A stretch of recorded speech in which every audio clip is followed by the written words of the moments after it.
Jadi kuncinya sebenarnya adalah modifikasi gaya hidup atau merubah hidupnya itu menjadi lebih sehat. Karena kan kita tahu sendiri nih ya, masa sekarang ini kita benar-benar dijejelin ya dengan makanan-makanan yang junk food. Betul ya, boba atau apa enak. gitu yang manis-manis. Karbohidrat sangat tinggi, kadar gula sangat tinggi, itulah yang menyebabkan PCOS ini semakin banyak gitu ditemukan pada masyarakat kita.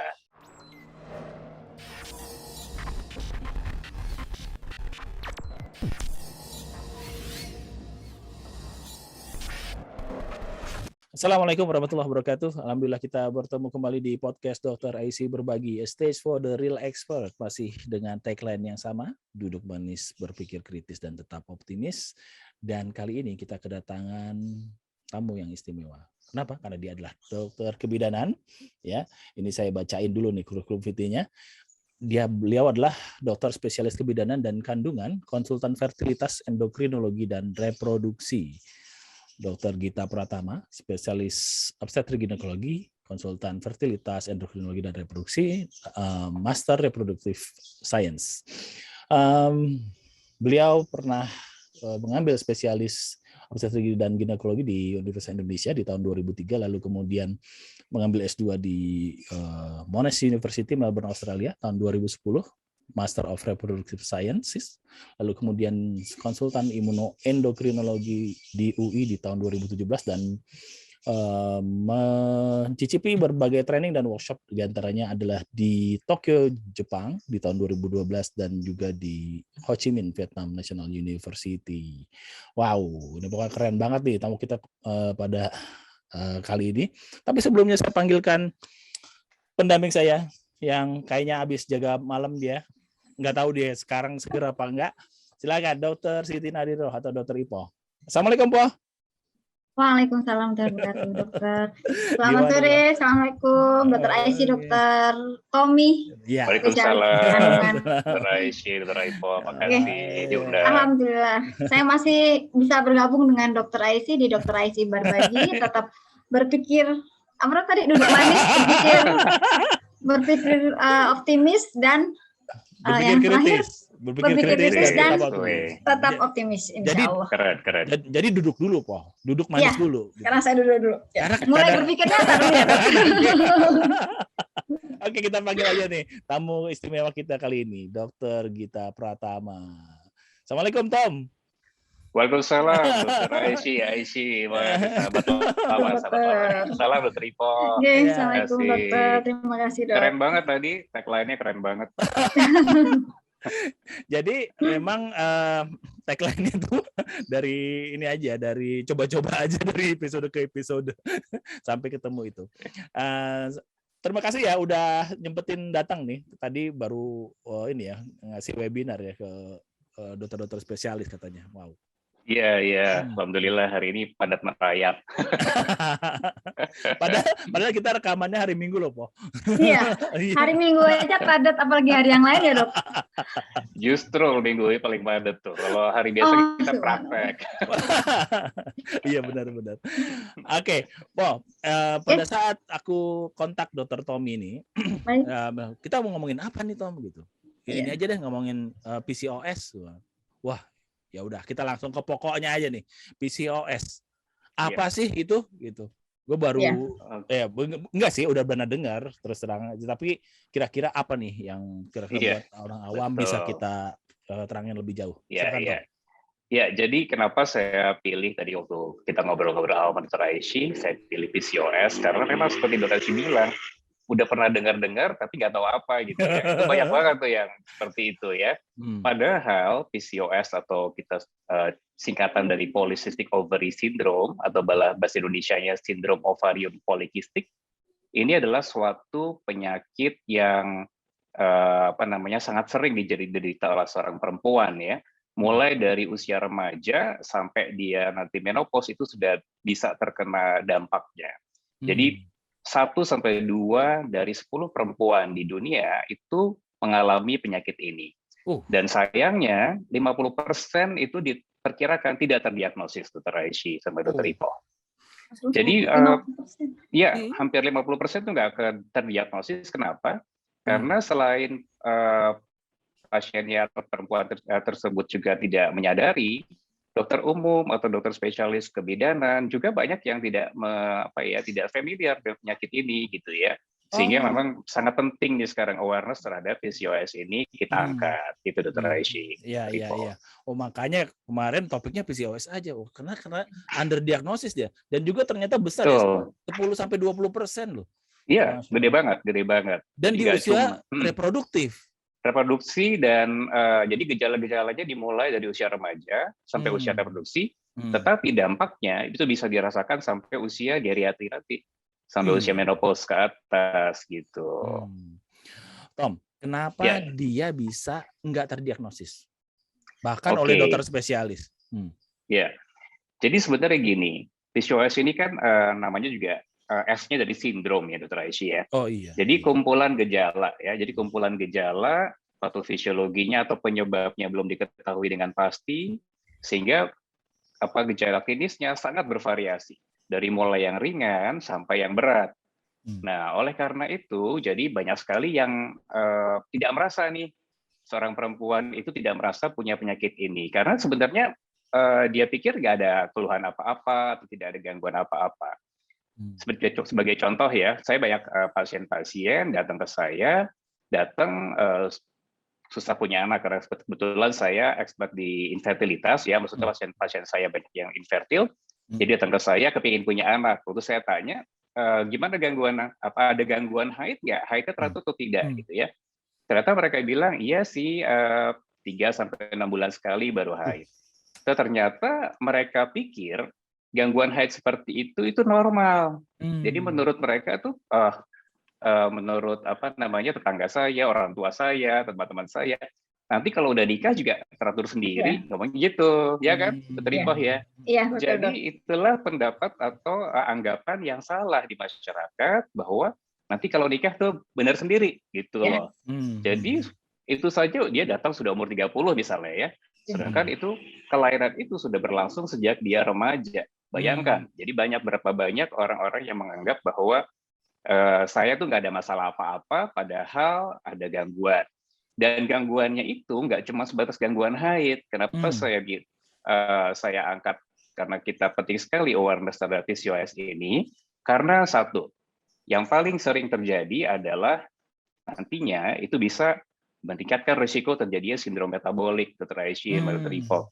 Jadi DM tipe 2 ya, kemudian dislipidemia ya, kemudian peningkatan penyakit kardiovaskuler ya, termasuk juga stroke, itu juga meningkat dengan penyakit ini. Kemudian ada peningkatan risiko terjadinya namanya kanker endometrium atau CA endometrium.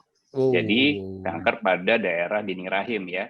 Itu juga meningkat pada pasien-pasien ini. Jadi kalau pasien-pasien tersebut tidak aware, nanti takutnya jatuh pada kondisi-kondisi seperti itu, gitu. Jadi mensnya itu bisa 3-6 bulan sekali. Padahal kan normalnya 15-21 ya kalau nggak salah ya. 21 hari. Minimal 21 dong. Coba yang 21. yang mens coba. Setahu saya sih minimal 3 minggu dok, 21 hari sampai 30-an deh, kalau nggak salah 35 atau berapa gitu ya dok ya, 21 sampai 35 ya. Lulus ujian Dr. Ivo. Kan beda antara yang men sama yang enggak. Yang malami dok, yang malami.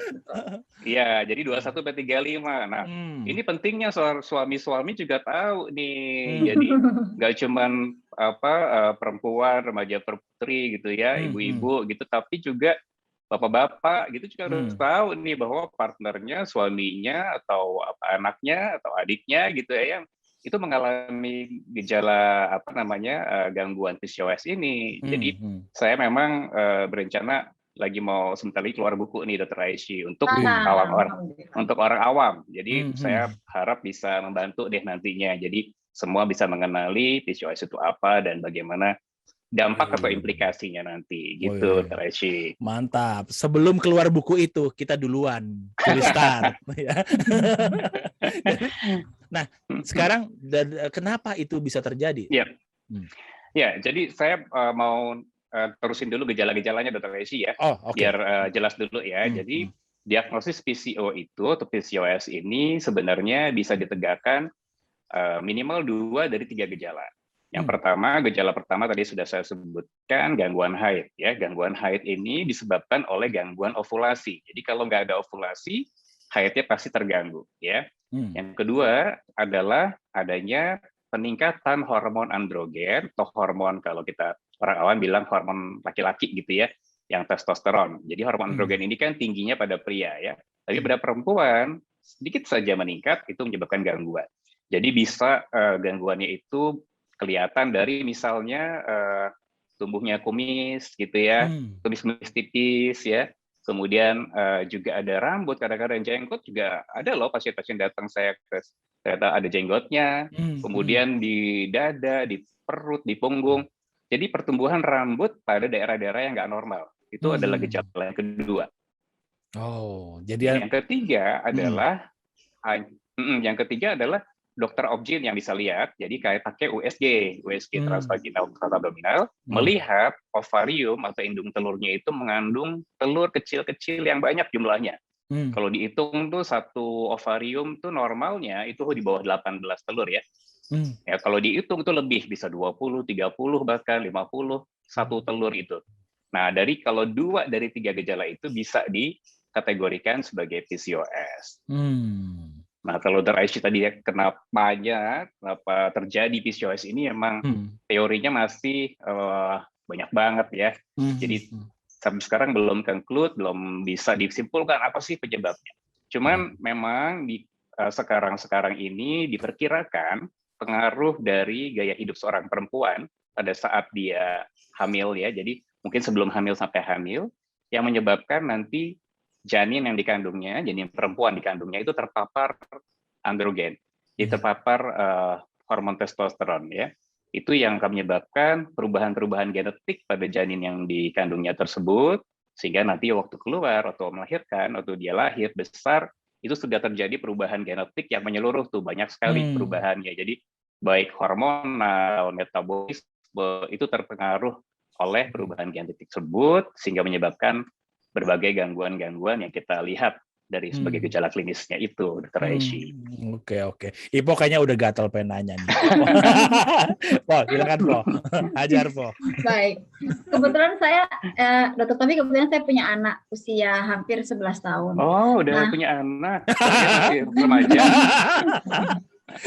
Bisa aja dokter kebidanan ya. Alhamdulillah, semoga tetap berasa masih muda. Dok, jadi kan kayaknya dokter tadi bilang bahwa ini bisa jadi kesalahan dari si ibu yang hamil waktu itu. Yang kedua, kita harus lebih warning di awal.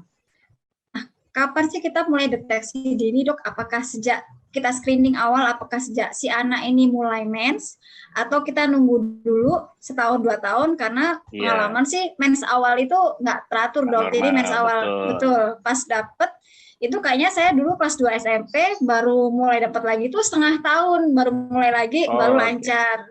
Nah, untuk yang anak-anak kecil gini, Dok, nanti untuk kita yang ibu-ibu muda nih, biar anak kita itu ketahuan lebih awal, pengobatannya lebih cepat. Kapan kita mulai konsultasi ke dokter kandungan? Kapan kita curiga kalau ini ada sesuatu yang mencurigakan ke PCOS? Iya, betul. Pertanyaan bagus tuh, Dokter Ipo. Jadi banyak sekali ibu-ibu, orang tua ya. Kadang-kadang bapaknya juga ikut bawa anaknya ke saya karena khawatir anaknya kok haidnya nggak normal. Nah, itu sangat penting tuh. Jadi orang tua itu yang udah aware dari awal bahwa anak saya kok haidnya nggak normal. Itu penting sekali ya. Jadi benar yang Dr. Ipo sampaikan bahwa gangguan atau gangguan haid setelah dia datang pertama kali ya, atau kita sebutkan menarki ya, pada usia sekitar 11-12 tahun itu akan normal, kita sebut normal gitu ya, sampai 3 tahun paling tidak. 3 tahun setelahnya ya, karena ada proses untuk maturasi atau pematangan poros ya antara otak dengan ovariumnya. Ya, otak itu ada hipotalamus dan hipofisis, dan di ovarium atau indung telur itu jalur itu harus matur dulu atau matang dulu ya. Itu butuh waktu. Jadi waktu dia baru pertama kali haid sampai 3 tahun pertama itu masih belajar lah istilahnya. Ya, kemudian setelah 3 tahun itu akan kita sebut tidak normal kalau tidak jatuh dalam kategori yang tadi kita sebutkan 21 sampai 35. Ya, 21 dan 35 hari sekali. Kalau kurang dari 21 atau lebih dari 35 sekali, bahwa berarti ini sudah ada kelainan. Itu baru kita mulai aware, Dokter Ipo. Atau misalnya di bawah 3 tahun ya, Dokter Ipo ya, tapi ada pendarahan. Jadi kok bleeding yang terus-menerus sampai bahkan kadang-kadang sampai ditransfusi. Nah, itu juga kita harus aware bahwa ada kelainan ya. Jadi kalau tidak sampai pendarahan 3 tahun setelah dia haid itu masih oke. Gitu, Dokter Ipo. Oke. Poh, emang anak lu umur berapa sekarang? Anak saya kebetulan kelas 6, Dok, habis ulang tahun ke-11. Oh, bentar lagi tuh haid ya. Cuma alhamdulillah sih masih kayak anak-anak, jadi mungkin masih tentaran gitu. Cuma saya kan harus siap-siap nih, kok agak ngeri ya. Karena dokter tadi bilang sempat PCOS bisa berakibat jadi cancer ya, Dok. Nantinya. Nah, karena di kita sering ketemu pasien cancer, jadi aduh ngeri juga kalau sampai ke sana, meskipun kita udah pakai HPV dan lain-lain. Jadi sebelum terlupa ya Dokter Ipoh ya, Dokter Aisyah ya. Jadi tentang cancer ini, cancernya bukan CA cervix ya, bukan cervix, tetapi CA endometrium, Dokter Ipoh. Jadi CA endometrium CA ovarium? Endometrium. Bukan ovarium, endo aja. Berarti yang di uterus ya, Dok ya? Iya, betul. Jadi di dinding rahimnya itu. Kenapa sih terjadi risiko peningkatan CA endometrium? Tadi kan saya sudah jelaskan ya bahwa gangguan haid itu berhubungan dengan gangguan ovulasi. Jadi kan nggak ada ovulasi itu Dokter Ipoh ya. Kalau nggak ada ovulasi pada pasien PCOS, hormon yang terus beredar dalam tubuhnya seorang perempuan itu estrogen aja. Tidak ada hormon kedua yang penting sekali pada seorang perempuan adalah progesteron.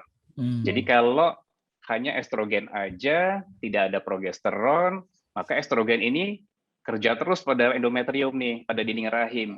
Yang estrogen itu kan proliferatif ya, sifatnya menumbuhkan ya dia, sehingga dinding rahimnya lama-lama tumbuh terus, tebal, sampai suatu saat terjadilah namanya hiperplasia endometrium atau pendebalan dinding rahim.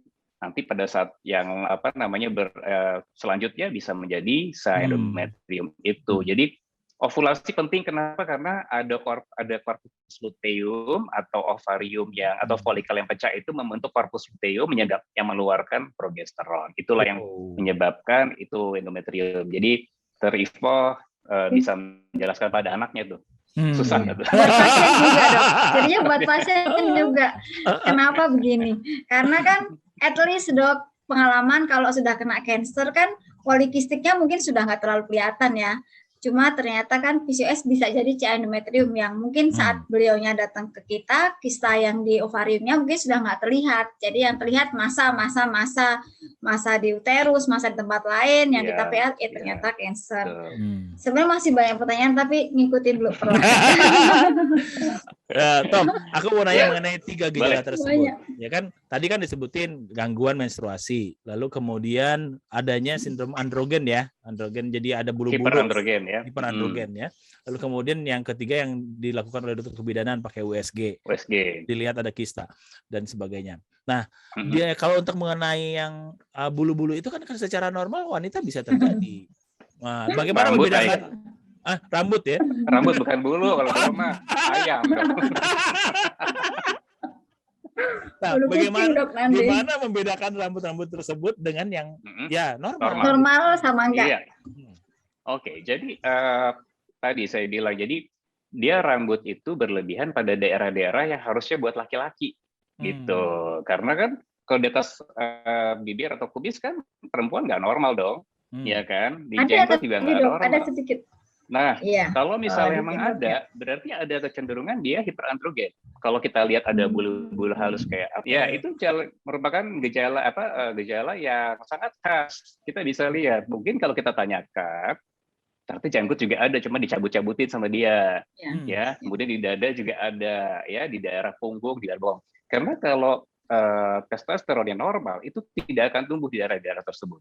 Jadi kalau testosteron, Dok, kalau di kaki, Dok. Kalau untuk tangan dan kaki, yang kita lihat adalah lengan atas sama paha. Tangan bawah, ya. Bukan tangan bawah sama atau lengan bawah atau betis, bukan, Dokter Ipoh. Jadi kalau Berarti lengan bawah, kalau yang di bawah banyak itu nggak apa-apa, Dok? nggak apa-apa, itu Oh, berhubungan dengan etnis alhamdulillah. biasanya, ya dengan etnis atau suku-suku tertentu, atau kalau kita lihat di apa namanya ras tertentu ya India dan sebagainya itu kan banyak banget di tadi. Itu belum tentu dia hiperandrogen. Itu karena jadi kalau lengan bawah sama betis itu bukan. Tapi kalau tangan atas sama paha, nah itu merupakan salah satu tanda dia itu khas untuk hiperandrogen, ya, di mana dia bekerja berlebihan. Gitu. Ya, ibu-ibu tolong dilihat ya lengannya sekarang ya. Lengan atas sama lengan bawah, terus kemudian ekstremitas atas atau ekstremitas bawah. Ya. Terus beberapa gejala juga, Dr. Aisyah. Jadi kayak selalu ya, perabuan rambut pada orang Indonesia itu ternyata nggak seberat ras-ras yang lain ya, hirsutismenya ini. Tapi yang sering terjadi adalah jerawat yang susah sembuh, ya. Kalau jerawatnya udah diobatin ke dokter kulit tapi nggak sembuh-sembuh, itu salah satu tanda. Yang satu lagi rambutnya gampang rontok. Jadi rontok yang sangat cukup signifikan ya, bahkan kadang-kadang datang suka agak botak gitu, alopecia. Jadi itu adalah tanda hirsutisme yang sangat signifikan yang kelihatan dari klinik. Gitu ya. Dokter Aisyah. Jadi nggak cuma tadi rambut, tapi rontok rambut sama jerawat itu adalah salah satu tanda. Jadi itu mesti aware juga. Gitu. Kenapa dia rontok? Patogenesisnya gimana, Tom? Oke. Jadi kalau sebenarnya androgen yang berlebihan itu kita lihat pada laki-laki ya. Kalau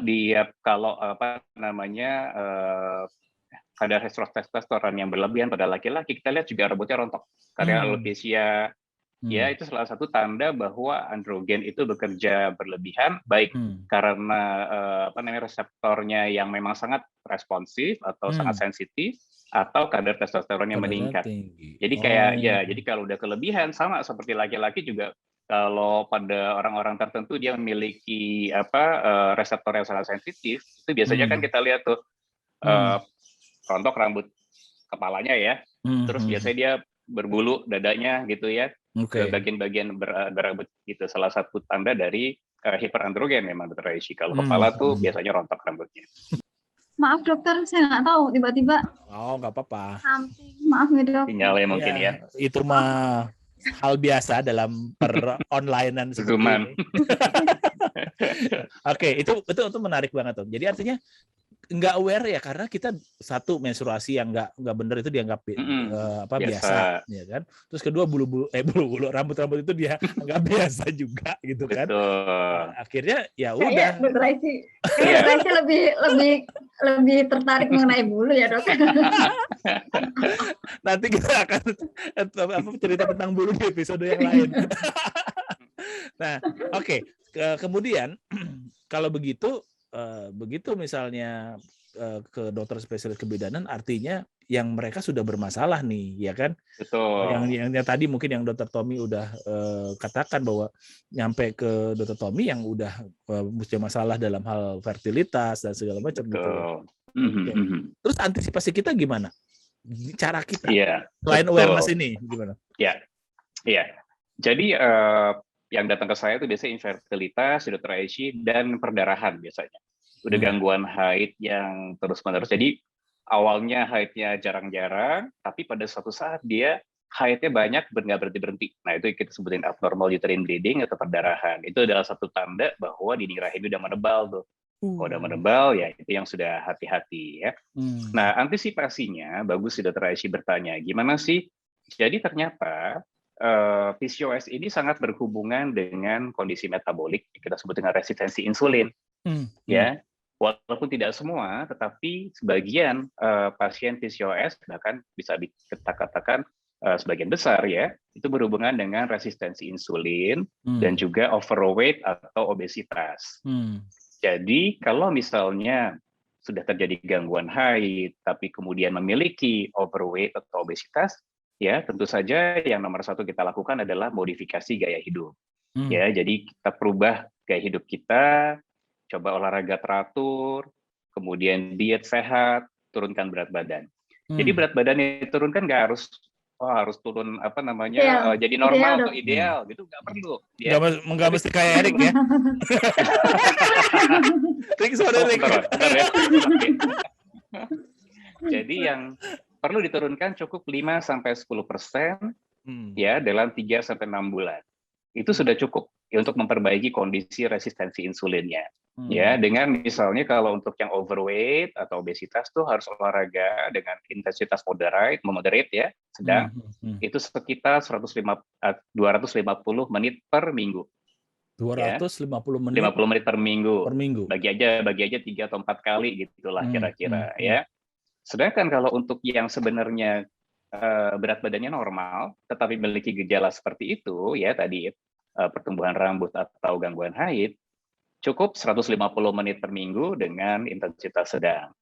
Jadi menjaga berat badannya supaya nggak jadi gemuk ya. Tapi kalau yang sudah overweight atau obese, turunkan berat badan 5-10%. Jadi kuncinya sebenarnya adalah modifikasi gaya hidup atau merubah hidupnya itu menjadi lebih sehat. Karena kan kita tahu sendiri nih ya, masa sekarang ini kita benar-benar dijejelin ya dengan makanan-makanan yang junk food. Betul ya, boba atau apa gitu yang manis-manis. Karbohidrat sangat tinggi, kadar gula sangat tinggi, itulah yang menyebabkan PCOS ini semakin banyak gitu ditemukan pada masyarakat kita. Ya. Dok, boleh tanya? Silakan. Samber aja ini webinar. Dok, kan tadi dokter bilang bahwa kadang-kadang orang itu datang dia dengan resistensi insulin. Mungkin nggak sih dok, misalnya ada pasien atau orang yang ketahuan dulu awalnya ketahuan DM-nya tanpa dia mengeluhkan yang lain, mungkin yang gejala lain itu menurut dia biasa aja, mens yang nggak teratur. Emang kadang-kadang kan ada pasien tuh yang emang saya biasanya tiap 3 bulan sekali mens. Iya betul. Terus mungkin bulunya yang ada tapi menurut beliaunya tidak mengganggu, kan itu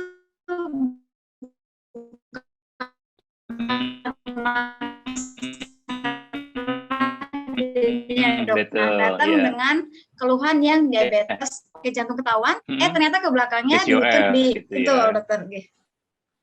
Tidak jarang juga sih sebenarnya yang datang ke saya dalam keadaan seperti itu ya.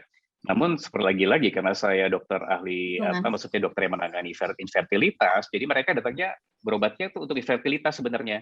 Saya datang udah 3 tahun, 4 tahun, 5 tahun nggak hamil ya. Betul, tes lihat BMI-nya kok di atas 25 ya, body mass index-nya. Kemudian satu yang mesti diukur adalah lingkar pinggang, dokter Ipo.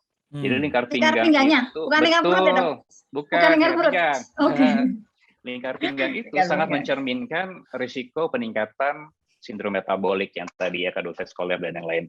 Jadi kalau di atas 80 cm itu adalah mencerminkan adanya obesitas sentral. Jadi penumpukan lemak pada daerah perut ya, itu yang menyebabkan resistensi insulin itu biasanya di situ. Jadi kalau ibu-ibu gitu suruh ukur aja pakai jengkal tangan, kalau di atas 4 jengkal, nah itu kemungkinan besar tuh di resistensi insulin tuh. Atau terjadi obesitas sentral ya. Makanya kalau sudah datang dalam keadaan seperti itu, ada obesitas sentral yang cukup lama ya, biasanya saya akan cek gula ya, saya akan lihat gula darah puasa, insulin puasa ya, kemudian dilihat kalau misalnya perlu boleh ya, atau kita lakukan yang tes toleransi glukosa oral yang TTGO itu, gula darah puasa, kemudian dikasih gula 75 gram ya, kemudian dicek 1 jam, 2 jam. Kan terlihat tuh dokter Ipo, dokter Jadi akan terlihat bahwa pertama gula darah puasa atau 1 jam dan 2 jamnya itu meningkat ya. Kemudian yang insulin puasanya juga meningkat ternyata. Jadi udah meningkatkan bahwa resistensi insulinnya sudah terjadi. Namun kalau memang gula-gulanya tadi sudah meningkat juga, jangan-jangan sudah DM tipe 2. Ya, jadi itu yang menyebabkan susah punya anaknya dan sebagainya. Makanya saya biasanya ya udah kalau kayak gini saya kembalikan dulu nih ke dokter penyakit dalam, suruh diobatin dulu ya, kemudian saya konsulkan gizi, perbaiki dulu dietnya, olahraga dulu, baru nanti kita urusin punya anaknya. Gitu dokter Ipo. Nah, Tom, kan bukannya obesitas itu merupakan konsekuensi dari si PCOS-nya, ya PCOS-nya kan? Iya. Bukan suatu sebab gitu kan? Nah, bagaimana kalau misalnya kita nggak ngobatin PCOS-nya, terus kemudian obesitasnya tertangani? Jadi sebenarnya mana telur mana ayam nggak ketahuan juga nih, Oh ya. gitu. Jadi jadi kita nggak tahu sebenarnya nggak tahu obesitasnya. Jadi Mana gini, duluan ya dok? Iya. Jadi ada orang-orang yang sebenarnya kan PCOS itu kan antara apa namanya genetik dengan lingkungan. Ya, jadi dia punya bakat genetik ya karena mungkin tadi faktor-faktor di waktu dia masa di dalam kandungan ibunya ya. Tetapi itu tidak akan keluar kalau tidak diperberat dengan kondisi lingkungan. Kondisi lingkungannya adalah gaya hidupnya dia. Ya. Jadi waktu dia pada waktu dia berat badannya normal, mungkin PCOS-nya nggak keluar. Jadi haidnya teratur, telurnya tumbuh, ya tidak ada rambut yang berlebihan. Tapi begitu dia naik berat badannya, ya overweight, muncullah apa namanya si PCOS, gejala-gejala PCOS ini. Itulah jadi makanya datangnya sudah terlambat. Makanya kalau misalnya masih kurus ya, tapi mungkin punya saudara, ibu, kakak, adik yang gejalanya PCOS, langsung harus aware bahwa saya harus mempertahankan berat badan. Karena biasanya kalau punya bakat PCOS seperti itu mudah sekali terjadi obesitas. Wow. Karena genetik tadi ya. Jadi kayaknya orang-orang itu kalau saya tanya, mereka tuh lebih susah menahan lapar. Mungkin karena insulinnya tinggi. Jadi craving terus makan manis yang tadinya normal, haidnya lama-lama jadi terganggu. Gitu. Jadi itu Po, jangan makan yang manis-manis ya, cukup lihat yang manis-manis. Manis-manis aja. Iya. Dok, mengenai obesitas juga nih dok, kan saya termasuk yang di bawah nih, under ya dok ya. Ada kemungkinan nggak sih dok yang orang kurus seperti kita nih terkena PCOS, jadi nggak cuma yang lingkar pinggangnya di atas 80, mungkin di atas overweight, on under, tapi yang kurus underweight itu masih ada kemungkinan kena juga nggak dok PCOS? Oke, jadi nomor 1, kurus tapi ideal, beda sama yang underweight ya Dr. Ipo ya. Kalau underweight itu berarti kurang gizi. Ya. Jadi indeks massa tubuhnya di bawah 19 atau 18 itu lain lagi tuh ceritanya. Jadi banyak pasien-pasien yang datang terlalu kurus karena diet ya. Jadi ada anak-anak tertentu atau remaja-remaja tertentu yang pengennya kurus banget, dia nggak berani, dia takut sekali gemuk. Itu jadi haidnya berantakan. Tapi begitu saya cek hormon-hormonnya, bukan karena PCOS, tetapi karena ada gangguan di otak, di hipotalamusnya. Itu pada pasien-pasien terutama yang gangguan makan ya seperti bulimia, anoreksia nervosa, atlet-atlet yang exercise yang berlebihan, itu hormon-hormon dari hipotalamusnya itu sangat rendah. Jadi kalau hormon dari atas atau di otaknya sangat rendah, maka ovariumnya tidak ada respons. Jadi telurnya nggak tumbuh juga. Jadi ada gangguan ovulasi, tapi bukan karena PCOS. Nah, tapi kalau dia normal berat badannya, misalnya katakanlah ideal gitu ya, di bawah 23 IMT-nya ya, jadi antara 19 sampai 23, tapi gangguan haid, itu yang disebut dengan PCOS, tapi dalam kondisi lean atau kondisi tidak gemuk ya. Nah, itu mesti dicari lagi Dokter Ipo. Kalau memang dia ternyata IMT-nya normal, jangan-jangan tapi obesitas sentral juga. Jadi hati-hati. IMT itu tidak betul. IMT normal bukan berarti perut nggak buncit gitu. Jadi harus diukur juga lingkar pinggangnya. Tadi pakai saya lihatnya biasa. Pakai jengkal gimana? Buat orang awam gimana? 4 jengkal. 4 jengkal. Yang 4 jengkal gimana itu? Itu jadi kalau 4 jengkal ke atas itu udah kemungkinan besar obesitas sentral ya. Jadi kalau mau diukur gampang gitu, nah kalau masih 3 jengkal aman. Jadi kalau 4 jengkal, nah itu hati-hati. Jengkalnya Ipo gimana? Kalau saya sih masih underweight katanya tadi. Iya, underweight. Iya benar dok, naikinnya agak susah. Saya nggak tahu deh. Tapi haid teratur ya Dr. Ipo ya. Alhamdulillah dok, sampai sejauh ini sih enggak.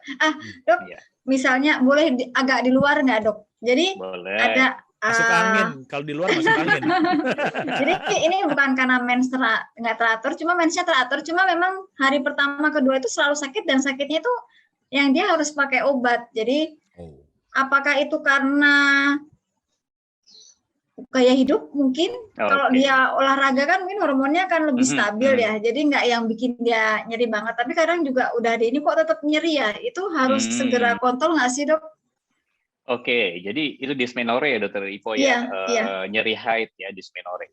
Kalau dysmenorrhea ada dua yang kita mesti ketahui. Pertama yang primer sama yang sekunder ya. Kalau yang primer itu biasanya dari awal dia haid itu udah sakit.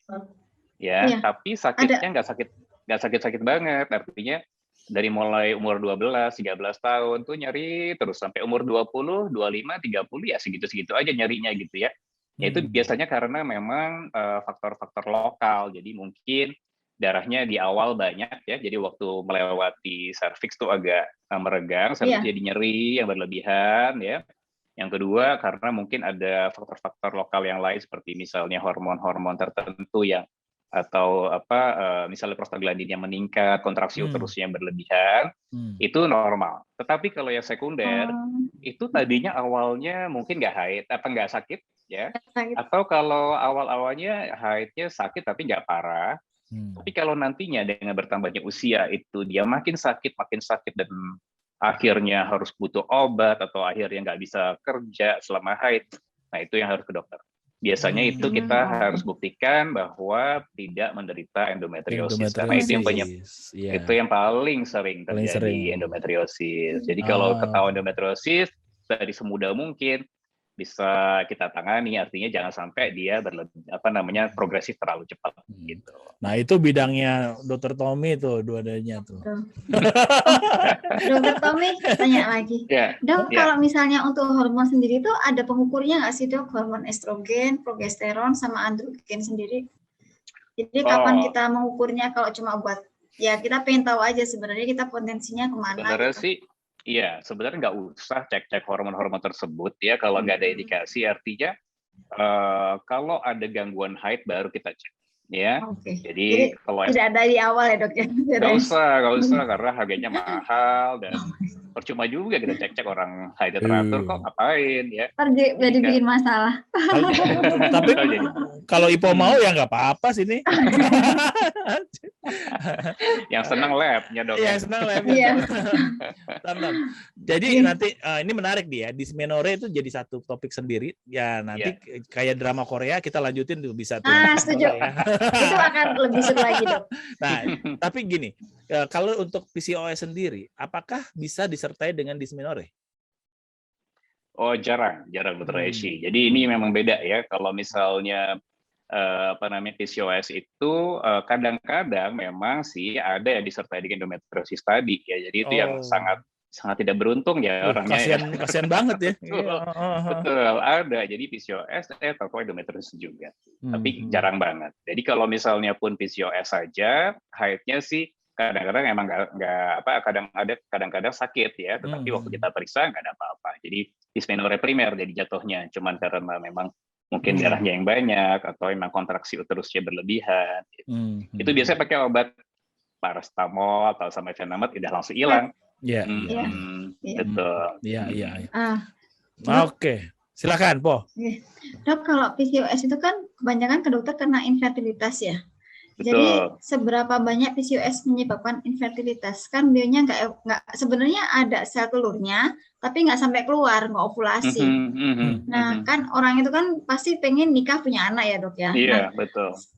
Yang kita takutkan kan bisa ke dokter karena nggak bisa punya anak. Nah, apakah PCOS itu dari orang yang kena pasti berapa persen dia akan mandul yang pertama atau nggak bisa punya anak? Yang kedua kalau misalnya diobatin, kan ada beberapa tahap tuh dokter pengobatannya mungkin dari obat dulu sampai hormon sampai yang lainnya. Nah, kemungkinan keberhasilannya itu banyak apa nggak dok? Jadi berapa persen gitu ya? Berapa persen gitu. Jadi orang-orang untuk dengan PCOS dia masih punya harapan gitu loh dok. Betul, iya. Jadi sekarang sih udah kita nggak bisa bilang mandul lagi Dokter Ipoh ya. Sian banget kalau dibilang mandul tuh kan berarti nggak bisa punya anak ya. Itu udah nggak ada tuh masa itu zaman dulu waktu gitu. Saya udah Aishi jadi koas ya. Ini sekarang kita sebutnya subfertilitas. Jadi kurang subur ya, kurang subur. Artinya kalau dengan teknologi sekarang kita udah punya inseminasi, kita punya bayi tabung ya. Jadi yang kondisi-kondisi yang yang sangat parah pun atau berat pun itu bisa ditolong ya insya Allah. Nah apalagi PCOS ini telurnya banyak tadi kan sudah bilang ya, telurnya malah berlebihan dari normal. Makanya salah satu dia nggak bisa tumbuh tuh karena itu. Jadi folikelnya terlalu banyak ya. Namun sayangnya folikel telurnya ini nggak mau gede gitu ya, tidak bisa besar, tidak bisa ovulasi. Jadi untuk kemungkinan dia bisa hamil sangat besar. Jadi bahkan dengan gaya hidup saja tanpa obat-obatan itu sudah 40-60% bisa hamil spontan. Gitu ya. Namun ya di atas pada pasien-pasien tertentu yang tidak bisa melakukan gaya hidup sehat atau susah lah paling tidak mungkin karena pekerjaannya, kita akan coba melakukan pemberian obat-obatan ya untuk melakukan induksi ovulasi. Jadi kita berikan obat supaya ovulasinya bisa terjadi. Nah, kalau udah terjadi ovulasi, tentu saja mudah-mudahan bisa hamil. Jarang banget sampai harus misalnya bayi tabung. Pada untuk PCOS ya, ada sih, tapi jarang. Biasanya pada kasus-kasus yang ekstrim, misalnya obesitasnya ya mungkin morbid ya, obesitas morbid atau yang sulit sekali kita lakukan penurunan berat badan ya, atau misalnya tadi kadar AMH atau cadangan telurnya sangat tinggi, tumbuhnya juga susah, pakai obat nggak bisa. Akhirnya kita melakukan teknik bayi tabung supaya bisa punya anak. Tapi secara umum PCOS itu harapannya sangat besar untuk memiliki punya anak. Kemungkinannya bagus ya, bisa disembuhkan ya. Iya. Insya Allah, bismillah. Nah, Tom, sedikit mengenai obat-obatan. Nah, biasanya apa yang kita kasih? Oke. Jadi kalau pengobatan ya, jadi ada beberapa golongan. Yang pertama adalah pasien ini pengen punya anak atau tidak ya. Jadi kadang-kadang kalau yang remaja ya kan kita harus mengatur pola haidnya. Yes. Ya. Jadi kita bisa melakukan pemberian hormonal ya seperti pil KB ya paling tidak sampai 3-6 bulan. Misalnya dia dalam 3-6 bulan itu kan dia menurunkan berat badan, olahraga, diet diatur ya. Nah, selama dia melakukan itu kita bisa berikan pil KB sehingga haidnya teratur ya. Namun kalau yang sudah kepingin punya anak, sudah menikah, sudah infertilitas, selain modifikasi gaya hidup di awal ya 3-6 bulan, setelah itu kita berikan tadi obat-obatan untuk melakukan induksi ovulasi. Macam-macam tuh obatnya, ada yang namanya clomifencitrat, ada yang namanya letrozol ya, ada yang kita bisa berikan injeksi gonadotropin. Jadi tergantung level-levelnya ya. Jadi kalau makin berat ya makin yang tadi gonadotropin itu biasanya sudah kalau udah pakai obat-obat oral aja nggak bisa, kita berikan obat injeksi. Nah, tujuannya supaya telurnya tumbuh ya. Itu yang kedua. Yang ketiga adalah obat yang tujuannya menurunkan resistensi insulinnya. Ya, misalnya kita berikan metformin, salah satunya itu kita lakukan secara simultan ya. Kalau misalnya dibutuhkan, induksi ovulasi dilakukan, tapi metformin juga diberikan, gaya hidup jalan juga. Jadi mesti semuanya berjalan dengan simultan. Ya. Nah, buat ibu-ibu yang mengalami PCOS ini cukup ke SPOG atau mesti ke subbagian endokrin? Biasanya kita lihat ya, kalau misalnya tadi jatuh sudah dalam keadaan DM, itu saja. Nanti kita konsulkan ke penyakit dalam, ya, khususnya mungkin metabolik endokrin dan gizi. Jangan lupa, jadi gizi itu sangat penting, ya. Ke spesialis gizi klinik kita lakukan konsultasi untuk diatur supaya dia bisa turun berat badan secara sehat. Karena banyak pasien datang dietnya tuh diet yang nggak jelas gitu ya, malah nantinya banyak penyakit yang muncul karena kita nggak tahu ya dikasih obat apa. Jadi kalau untuk diet yang sehat kita harus konsulkan ke dokter gizi. Gitu. Wow, masya Allah. Nah, aku ada satu yang lupa. Sebentar ya, Poh ya. Kita lagi penasaran nih kayak Roma Irama. Jadi pada saat awal kan dibilang dulu itu jarang terdetek bahkan oleh dokter gitu kan nih. Terus sekarang kenapa baru sekarang gini? Apakah ini suatu penyakit yang baru atau gimana? Sebenarnya dibilang baru juga enggak ya, Dokter Aisyah ya. Cuman memang sekarang nih tadi ya saya rasa gaya hidup kita di masa modern ini nih jadi berubah ya. Jadi mungkin dari 10-20 tahun yang lalu kita nggak terlalu banyak akses ke junk food, ke makanan-makanan yang high kalori ya, high glucose ya. Namun sekarang sudah diberi kemudahan segala macam ya. Kita pesan dia dari rumah aja duduk begitu, makanan datang sendiri kan. Ya itu yang membuat kita jadi gaya hidupnya berubah nih. Jadi problem itu jadi meningkat pesat. Jadi ya itulah yang menyebabkan tadinya mungkin bukan problem yang besar, sekarang menjadi problem yang besar. Makanya sekarang awareness ke masyarakat, ke dokter-dokter, ya teman-teman dan IPO nih, dokter IPO nih ya, itu harus digalakan untuk PCOS ini. Jadi mereka ngerti, mengenal dari awal. Jadi kejadiannya yang kemudian meningkat sehingga awareness masih tambah. Betul. Oke. Silakan Po. Dok, kalau PCOS itu kan berarti memang pasien itu ada masalah di gangguan ovulasi yang kita memang harus kasih obat seperti dokter tadi bilang bisa pil KB 3-6 bulan. Nah, setelah misalnya nih pasien datang, kita ketahuan PCOS, kita kasih obat. Cuma kan dia berarti hormonnya teratur karena obat kan, Dok? Apakah obat itu akan selalu dia konsumsi untuk range yang lama atau selamanya? Berarti kayak nggak bisa lepas gitu ya, Dok ya jadinya? Ya, itu tergantung kondisi awal sih sebenarnya dokter IPO ya. Jadi kalau semakin berat kondisinya, semakin sulit dia untuk normal. Makanya biasanya kalau saya menemukan pasien-pasien seperti itu, saya kasih edukasi aja, reassuring bahwa pil KB itu bukan hal yang harus ditakutkan kok ya, bukan hal yang ditakutkan. Ya sekarang mitos banyak itu KB bikin ini, bikin itu, bikin ini, bikin itu ya. Karena tidak harus takut. Jadi pil KB itu sekarang apalagi ya pil KB di era sekarang ini banyak yang memiliki efek yang bagus sebenarnya. Jadi ada yang betul. Jadi iya betul. Jadi efek dari pil KB yang memiliki progestin tertentu itu justru anti androgen. Jadi jerawatnya hilang ya, kemudian kulitnya lebih bagus ya. Tidak memiliki efek retensi cairan seperti dulu. Kalau pil KB dulu bikin gemuk kan ya. Sekarang justru menjaga supaya tetap langsing. Makanya pasien saya banyak yang model-model tuh pengen langsing, akhirnya saya kasih pil KB tersebut. Buat cowok nggak bisa ya, Tom? Itu hormonnya nggak ada dong. Waduh, jangan. Gawat dong. Waduh, kita nggak kerasa nih udah 1 jam nih kita ngobrol-ngobrol seru. Serius, Dok.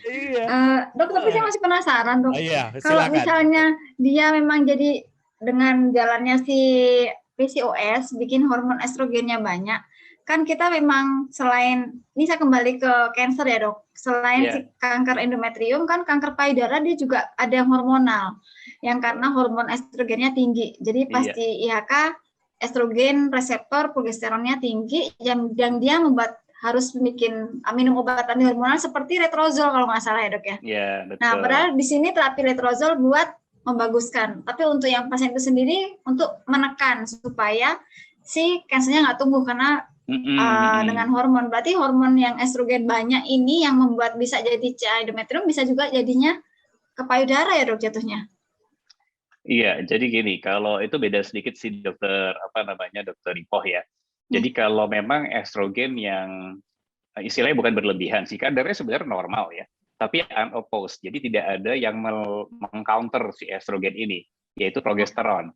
Ya, jadi kan harusnya dalam satu siklus 30 hari katakanlah ya, itu pada 16 hari pertama itu estrogennya dominan. Ya, tetapi 14 hari berikutnya jadi progesteron yang dominan. Itu selalu gantian.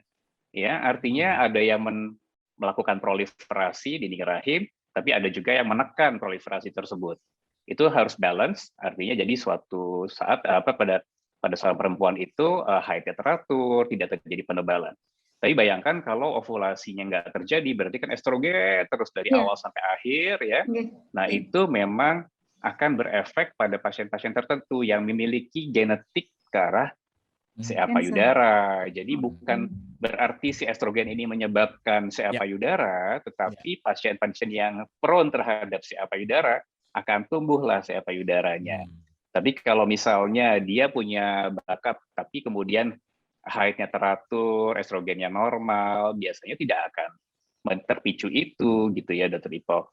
Namun memang tumor-tumor jinak payudara seperti FAM ya, itu bisa karena unopposed estrogen bisa terjadi. Gitu mungkin ya. Sabar Ipoh, tentang kanker dan tumor jinak akan ada episode sendiri. Wah, bocor nih. Oke, udah 1 jam mungkin ya. Nah, teman-teman minta itu deh, tips, trik atau pesan-pesan buat audiens kita. Audiens kita ada 2. satu awam dan satu lagi dokter-dokter umum yang ada di front line. Nah, Oke. untuk awam dulu deh mungkin apa pesannya? Oke. Ya, jadi untuk awam nih mesti diingat bahwa PCOS ini suatu penyakit yang sangat sering terjadi ya. Jadi ingat 1-2 perempuan dari 10 perempuan itu mengalami hal ini. Oleh karena itu, kalau misalnya punya gejala-gejala yang tadi saya sebutkan, ya gangguan haid, atau tadi peningkatan rambut-rambut yang berlebihan, ya, maka itulah merupakan tanda-tanda PCOS. Baiknya periksain ke dokter deh, ke dokter umum terdekat atau dokter OB-GYN terdekat ya. Nah, untuk teman-teman sejawat dokter, tentu saja. Jadi kalau memang belum aware terhadap penyakit ini, mungkin waktu di sekolah belum diajarin atau belum banyak ya pendalaman, ya silahkan nanti kita bisa ikut webinar-webinar, ikut IG Live terhadap tadi tentang PCOS ini, sehingga semakin lama semakin ngerti tentang PCOS ini, ya apa yang harus dilakukan, bagaimana cara penanganannya, bagaimana yang paling penting adalah edukasi, bagaimana kita melakukan edukasi untuk memperbaiki dan mencegah gejalanya semakin berat. Itu menurut saya sih, Dr. Aisyah. Ya. Jangan lupa juga puter aja nih podcast Dr. Aisyah berbagi berulang-ulang. Ya. Kalau misalnya ada yang nggak ngerti, puter lagi gitu ya. Nanti lagi kontak Dr. Aisyah sama Dr. Tommy. Oke, Ipo, sebagai ritual rutin ya pada podcast kita, kesannya terhadap narasumber sekarang. Kesannya kepada Dr. Tommy seperti tadi dokter kandungan yang memang sudah ahli dan sudah menangani bagian ibu-ibu yang nggak bisa hamil dan pengen punya anak. Terima kasih ya dok. Terus di sini ilmunya banyak banget. Kecuali ini juga PCOS itu hal yang baru. Sepertinya saya dulu nggak dapet deh. Cuma jadi intinya sekarang masuk. Sindrom ovari polikistik ya, SOPK bahasa Indonesia ya dok. Betul. Adalah sesuatu yang ternyata kita harus lebih aware. Remaja di awal, apalagi di anak-anak, karena ada kemungkinan 3 gejala yang tadi dokter sebutkan, yaitu mens tidak teratur, munculnya bulu di tempat yang tidak biasa, dan dari USG ada polikistik kista yang lebih dari 20 biji, harusnya cuma ada di bawah 18 ya dok. Iya. Terus screening awal atau deteksi awal kita harus lebih aware juga untuk anak-anak dari umur menarche dia 3 tahun kok tidak ada menuju kayak normal nih, nah itu sebaiknya segera kontrol ke dokter kandungan. Terus untuk berikutnya bahwa PCOS ternyata kita bisa obatin, kita bisa cegah supaya sang ibu bisa melahirkan secara normal dengan terapi yang rutin dan berkesinambungan. Jadi tidak boleh berhenti tengah-tengah ya dok ya. Betul. Baik, terima kasih banyak dokter. 100 buat Ipo. Pas banget ya. Pikiran kita sama-sama cowok. Kan kita tetap di sini dok, duduk manis, berpikir kritis, tetap optimis kan? Iya betul.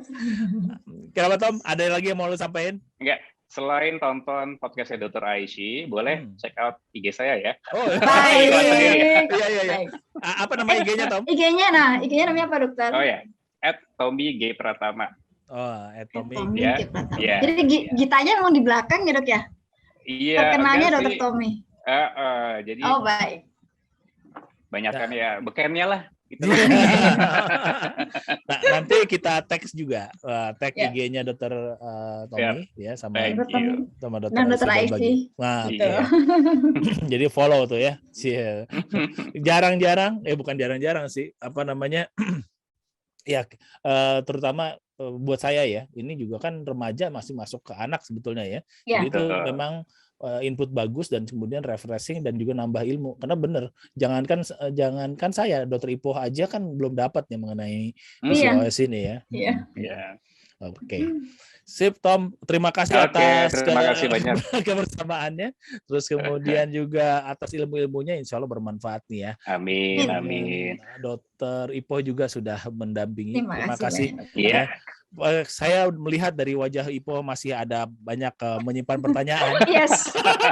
Tapi kalau kita terusin selesai ada ya. Kok ini ya? Oh jadi kalau gini gimana? Pasti akan muncul terus dok. Iya, betul. Nah itulah asiknya ilmu ya. Asiknya sains tuh kita terus berkembang gitu ya. Wow. Oke. Sobat Dokter Aisy Berbagi, kita sampai di ujung dari podcast kali ini. Seru banget ya.